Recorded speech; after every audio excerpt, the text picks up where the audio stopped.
Elle vient de tourner, elle est traductrice de formation, elle était enseignante pendant plus de 10 ans. À 40 ans, en plein Covid, elle a décidé de changer de vie professionnelle. Elle s'est lancée dans l'entrepreneuriat. Bonjour Camille Gobert. Bonjour Frédéric. Alors, vous avez décidé de vous lancer avec votre mari vétérinaire et votre sœur dans cette grande aventure de l'entreprise. Vous avez fondé Sanalio, on va y revenir dans quelques secondes, mais qu'est-ce qui vous a pris de cofonder cette entreprise, de changer de vie en fait? De changer de vie. En réalité, il n'y avait pas une intention de se lancer vraiment dans l'entrepreneuriat, mais plutôt c'est venu d'une idée, d'une réflexion de mon époux, donc vétérinaire, praticien, qui voyait dans sa clientèle de plus en plus de gens qui se posaient des questions par rapport à l'alimentation qu'on peut trouver actuellement dans la plupart des structures vétérinaires, donc sous forme de croquettes principalement.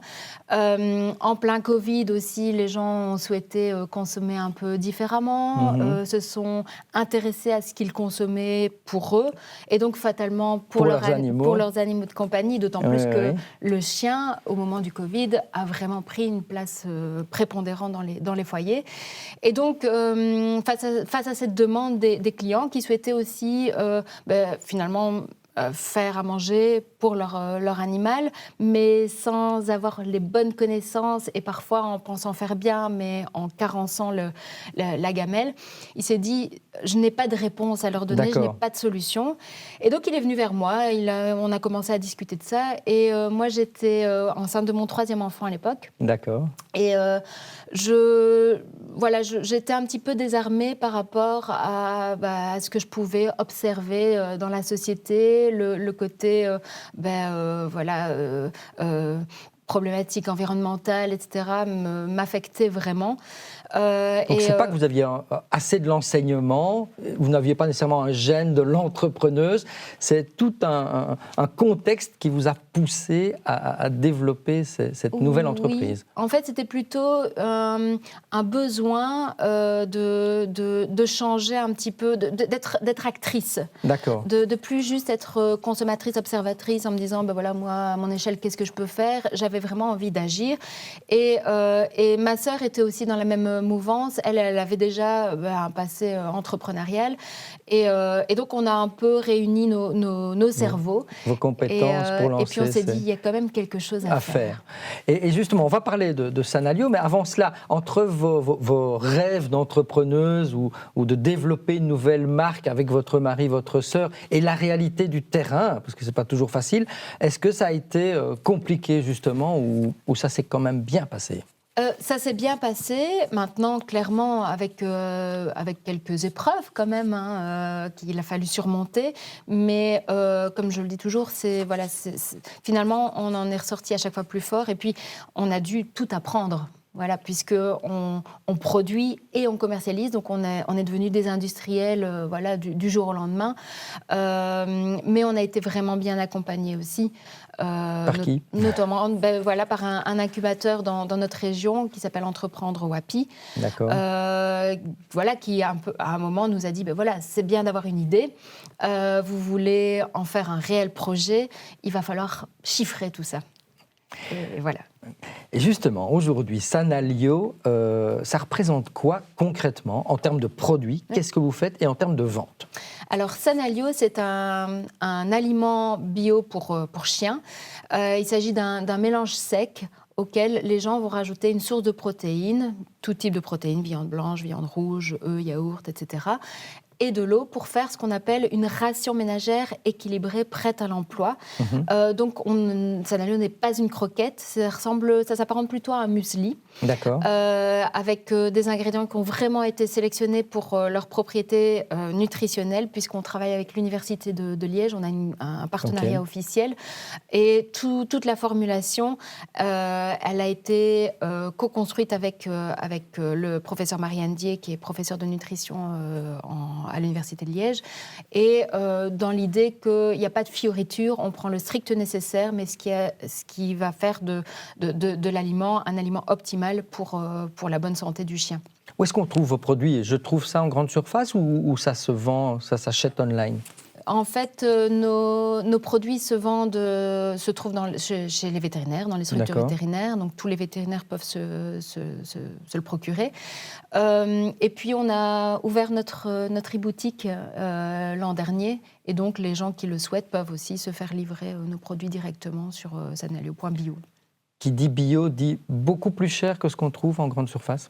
Non, pas du tout. Oui, alors c'est une idée reçue. En réalité, la plupart des marques pet food ont drastiquement augmenté leur prix ces dernières années.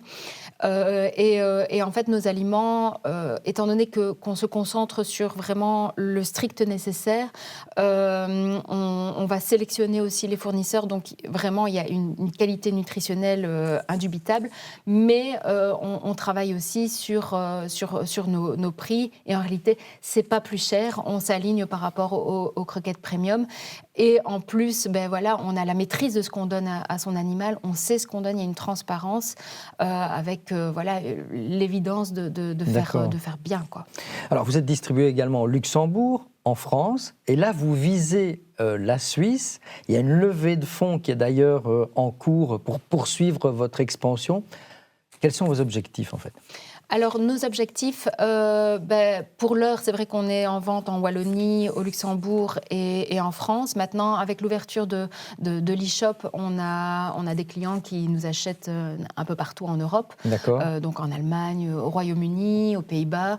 On voit que le produit plaît énormément. Il s'inscrit vraiment dans les nouvelles tendances, mais surtout les besoins des gens, de maîtriser ce qu'ils donnent. Et c'est vrai que la Suisse, beaucoup de clients frappent à notre porte en disant voilà, on aimerait bien pouvoir se procurer vos produits. Et on est en cours de négociation avec des distributeurs pour pouvoir livrer en Suisse.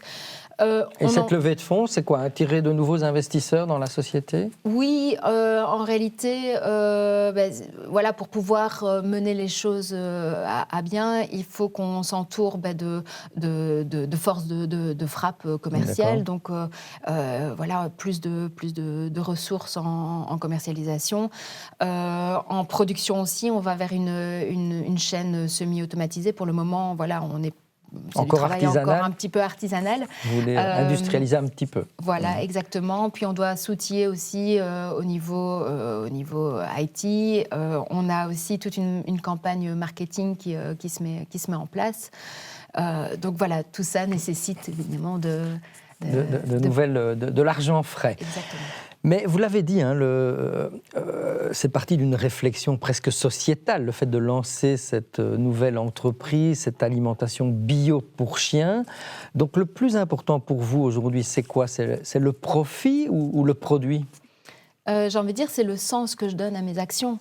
Le produit, pour moi, il véhicule plein de valeurs qui font sens pour moi et qui sont importantes pour moi, et je pense qu'elles sont importantes aussi pour le bien de notre société, puisqu'on est sur un aliment effectivement complètement différenciant, qui en plus d'être un aliment sain, va pouvoir même prévenir ou guérir des pathologies. Donc pour la pratique vétérinaire, c'est vraiment un outil intéressant aussi, un outil thérapeutique intéressant. Donc, on apporte quelque chose aussi finalement à la recherche scientifique, avec des études qui sont en train d'être élaborées aussi. Ouais.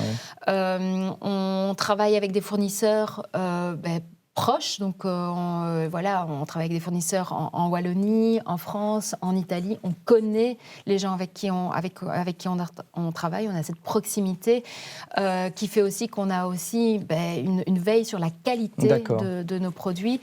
Moi, je dis toujours, pourquoi le bio? Parce que ça a été prouvé maintenant que le bio a des effets sur la santé, d'une part. De l'homme et de l'animal. Et de l'animal, oui. Mais aussi, je ne peux pas, et mes associés aussi sont dans la même mouvance, c'est que je ne peux pas me dire que je fais un produit qui potentiellement pourrait nuire à une autre espèce, quelle qu'elle soit. Question d'éthique, quoi. Question d'éthique. Alors Camille, si je vous ai invité aussi, c'est parce que je n'avais pas entendu parler de vous. J'ai entendu parler de vous par une opération qui s'appelle 24 heures, Challenge 24 heures entrepreneuse. Un mot rapidement sur cette aventure, c'est quoi? Ah ben, c'est une aventure puisque moi je faisais du travail dans l'ombre. D'accord. Donc cette expérience de pouvoir parler de moi, de mon travail, de mon produit, de ma marque, je l'avais pas quoi. Ouais. Donc ça a été quand j'ai répondu à l'appel à candidature.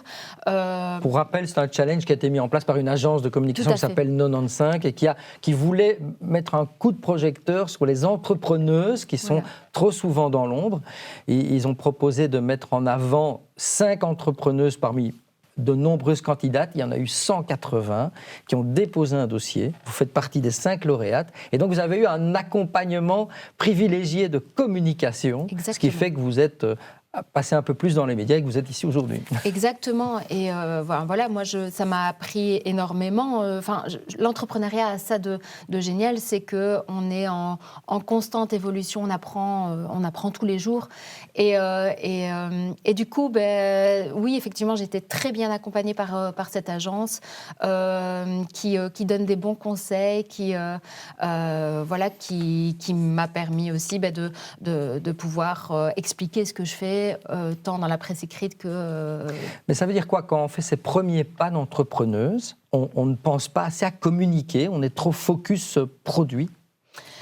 C'est juste que quand on est entrepreneuse, il y a probablement un problème de légitimité. C'est-à-dire que, d'autant plus quand on est projeté dans l'entrepreneuriat sans vraiment y avoir réfléchi concrètement. Et donc, on fait ce qu'on peut. On essaie avec mes compétences notamment organisationnelles, moi, voilà, je touche un petit peu à tout. Mais effectivement, je n'étais pas la première à m'étendre sur ce que vous faites.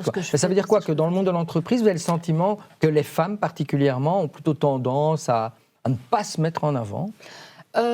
Peut-être pas toutes, mais c'est un peu ce que je constate. En tout cas, quand je discute avec d'autres femmes, c'est la peur de finalement oser se lancer et risquer de sortir de sa zone de confort finalement, parce que c'est vrai que beaucoup me disent tiens, ça c'est curieux dans ce sens-là d'avoir quitté l'enseignement pour entreprendre. En général, c'est dans l'autre sens. Oui. Et c'est vrai que j'avais une vie stable, bien posée, bien équilibrée avec mes enfants, mon emploi, voilà.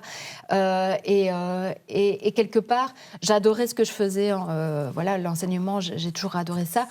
Mais c'était une opportunité de vie, vraiment, parce que je le crie haut et fort, mais l'entrepreneuriat m'a donné confiance en moi et une estime de moi que je n'avais pas avant. Je me suis rendu compte de tout ce que j'étais capable de faire. Et je pense que ça, c'est... c'est ce qu'il y a c'est le plus beau cadeau qu'on puisse se donner à soi-même, finalement. Eh bien, c'est sur ces très jolis mots que je vais vous remercier d'être venu nous parler de la très belle aventure de Sanalio et de votre parcours de jeune entrepreneuse. Merci beaucoup, Camille Gobert. Merci, Frédéric. Sanalio, c'est dans la boîte.